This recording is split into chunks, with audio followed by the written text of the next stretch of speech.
મારા લીધે એમને કોઈ તકલીફ ના થવી જોઈએ. હું કાલે સવારે જ અહીંયાથી ચાલી જઈશ, કોઈને કયા વિના.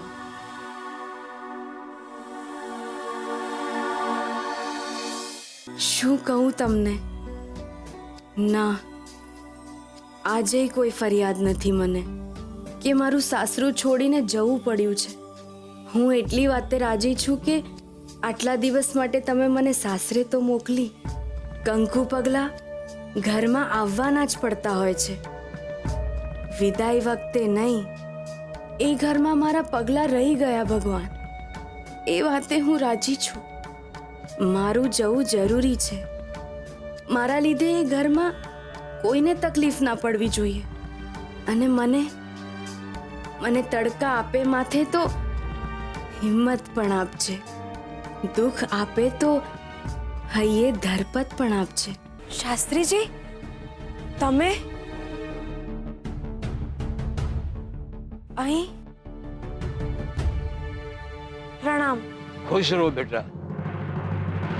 અહીં એક પંડિતજીને મળવા આવવાનું હતું એટલે આવ્યો હતો. સ્વીટુ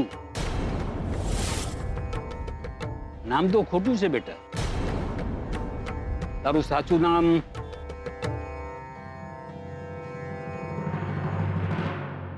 લક્ષ્મી. લક્ષ્મી. તમને ખબર પડી ગઈ હતી ને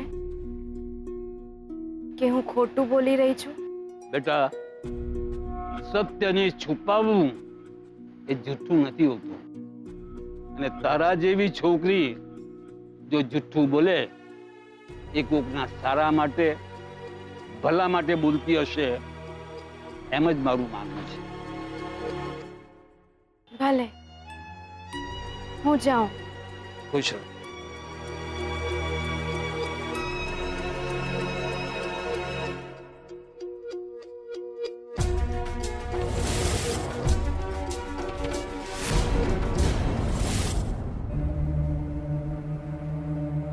લક્ષ્મી,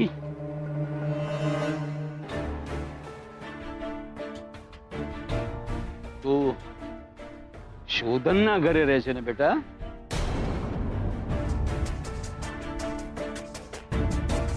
રહેતી હતી, ઘરકામ કરતી હતી.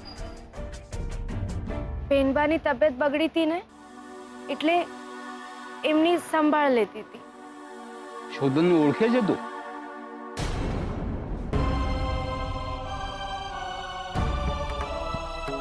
જો મેં અંબિકાબેનને કહ્યું તું કે કોઈ વ્યક્તિ છે જેના લીધે શોધન સલામત છે, અને એ વ્યક્તિ કોણ છે એ તું જાણે છે?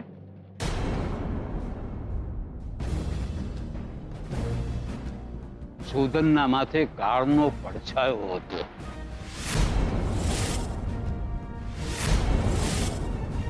અને એ કોના પાવન પગલે, કોના પુનિત પગલે દૂર થયો એ તું જાણે છે? એ વ્યક્તિ છે લક્ષ્મી, છે લક્ષ્મી, તું છે, તું છે, તું છે.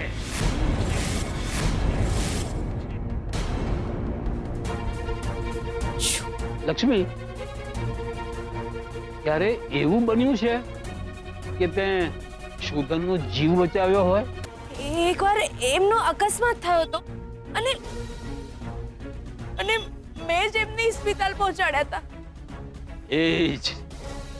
એ જ અગમ્ય છે બેટા. જ્યાં સુધી તું એની આસપાસ છે, શોધન સલામત છે. હું એ ઘર છોડી, હું એ નથી જાણતો કે શોધન સાથે તારે શું લેવું છે, પણ તારું શોધનથી દૂર જવું એ શોધન માટે બહુ જોખમી છે બેટા. જો તું એમ ઈચ્છતી હોય કે શોધન સલામત રહે તો મહેરબાની કરી અને તું એ ઘર છોડીને જતી નહીં. જો બેટા, આ મારી તને વિનંતી છે અને પ્રભુની પણ એ જ ઈચ્છા છે બેટા સુખી થજો એવા આશીર્વાદ તો હું બધાને જ આપતો હોઉં છું, પણ તને માત્ર એટલું જ કહીશ કે તું બધાને સુખી કરજે બેટા, બધાને સુખી કરજે.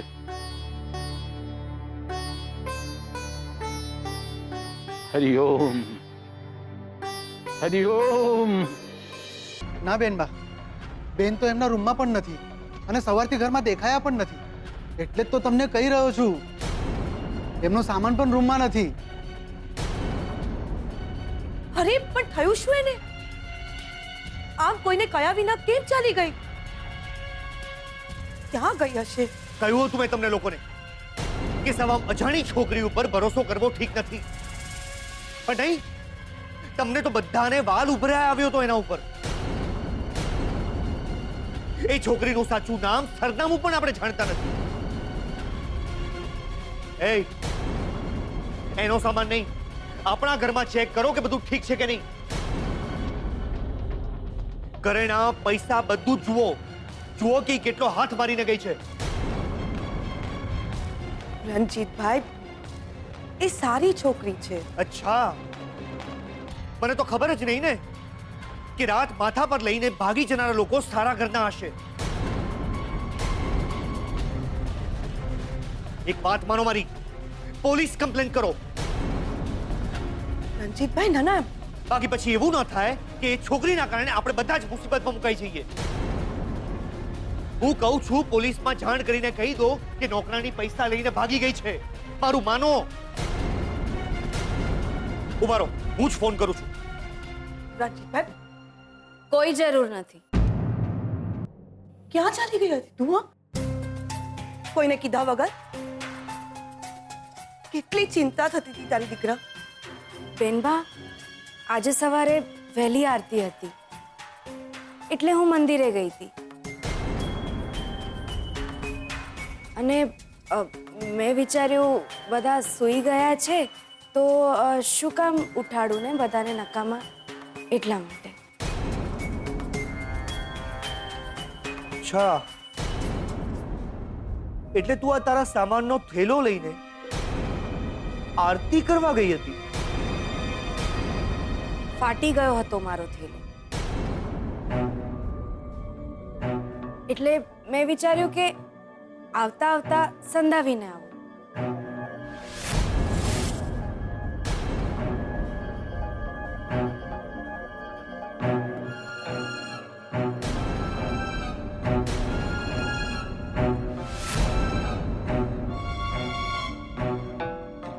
હું આ ઘર છોડીને ક્યાંય નથી જવાની.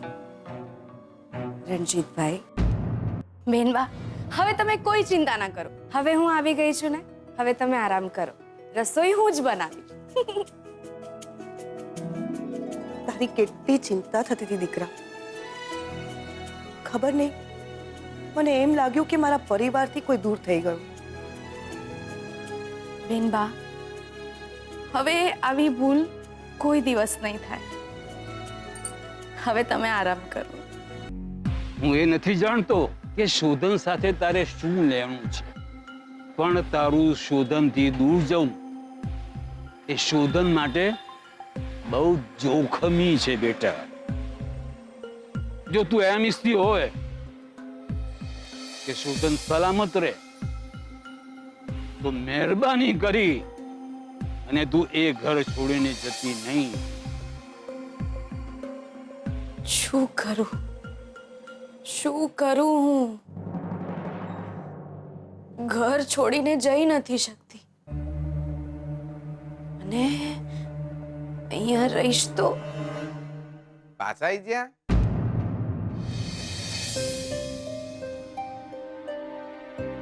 દિયોર, મારી વાત માનો તો આ ઘરમાં વધારે રોકાતા નહીં. તમે ઘર છોડીને ચાલ્યા ગયા હતા, પાછા શું કામ આવી ગયા છો એ ખબર નથી. જે ઘરમાં આપણી આબરૂ પર હાથ ઉપડે, આપણને ચોર માનવામાં આવે, એ ઘરમાં રોકાવું નહીં દિયોર. હું રણજીતભાઈની વાત કરું છું. માન્યું કે ઘરના બીજા બધા સારા છે, પણ આ એક ખોટી આઈટમ ખરાબ કહેવાય ને દોસ્ત. અલ્યા સ્માઈલ તો હાલો, મને પણ લાગે કે પથરા પર પાણી નથી.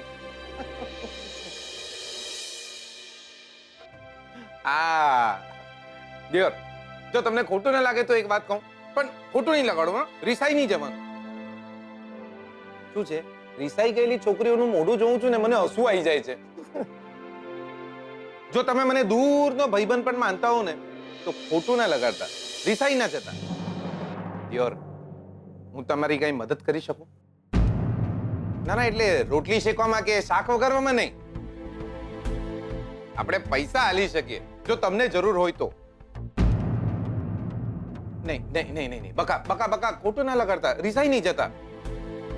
આપણે બોલવામાં હેલ ફેલ, કોઈની સાડાબારી નહીં, પણ મનમાં પાપ નથી. સાચું કહું છું. ડિયર, આ તો તમે ઘર છોડીને ચાલ્યા ગયા હતા ને પાછા આવી ગયા, તો મને એમ કે પૈસાના કારણે જો આવી ગયા હો તો. હું ના પૈસા માટે આ ઘર છોડીને ગઈ છું અને ના પૈસા માટે પાછી આવી છું. બસ થોડી જવાબદારીઓ યાદ આવી ગઈ હતી. જેવી તમારી ઈચ્છા, પણ હા, મારી જરૂર પડે ને તો તરત કહી દેજો. આપણે મરી નથી ગયા. પટેલ ભાઈડો બોલ્યું ફરશે નહીં. મેં તો એટલા માટે પૂછ્યું કે મેં તમારા કંસ મામાને જોયા છે. મને નથી લાગતું કે એ તમારી મદદ કરતા હોય કે કરે. મેં તો તમને જ મારા મામા માન્યા હતા અને તમે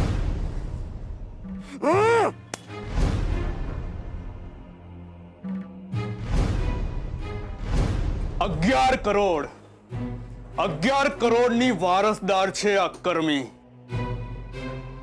આવડી અમથી છોકરીમાં શું જાદુ છે ભગવાન જાણે. ત્રિકમ જેવો ભાડુતી ગુંડો પણ એને મારી ના શક્યો. બાપુ, આપણે આગળ શું કરવાનું છે એ બોલો ને. 11 કરોડ એ બહુ મોટી રકમ છે અને આ રકમ એમ હાથમાંથી જવા દેવા એમ નથી. આટલા રૂપિયા માટે તો હું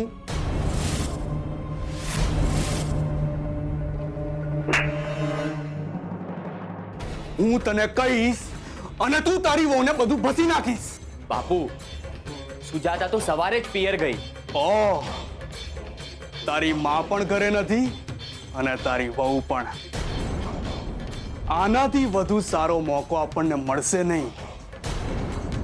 આ વખતે તો હું કોઈને પણ જાણ થવા દેવા નથી માંગતો કે હવે આપણે શું કરવાના છીએ. શું કરવાના છીએ?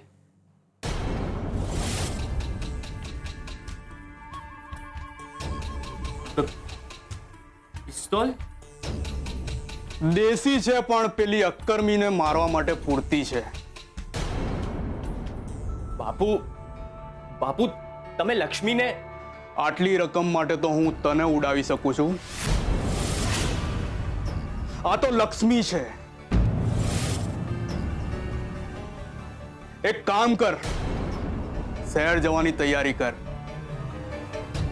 પણ ખબરદાર, જો આ વખતે કોઈને જાણ કરી છે તો લક્ષ્મીને માર્યા પછી પણ આમાં ગોળીઓ વધશે. હા બાપુ, હું કોઈને નહીં કહું. હું આવું છું ને તમારી જોડે.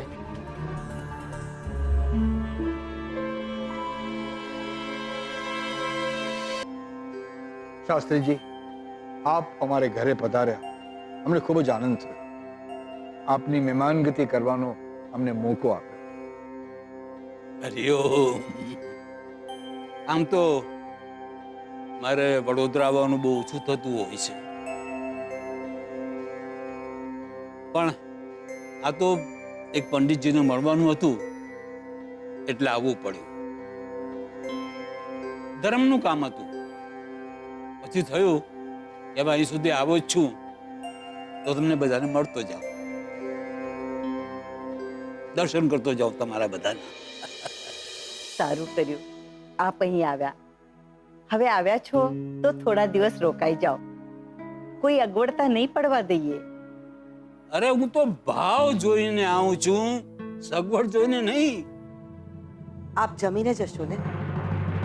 આપના માટે આપનું ભાવતું ભોજન બનાવું છું. ના ના બેન, ઘરે જવું બહુ જરૂરી છે અને જલ્દી જવું પડે એમ છે. પણ જમીશ ને શોધનના લગ્નમાં પેટ ભરીને જમીશ. શાસ્ત્રીજી, આપે તો અમારા મનની વાત કહી નાખી. અમે પણ શોધનના લગ્ન માટે હવે ખૂબ જ ઉતાવળા થઈ ગયા છે. બાપાજીના લગ્ન માટે કોઈ શુભ તિથિ તારીખ કહો ને.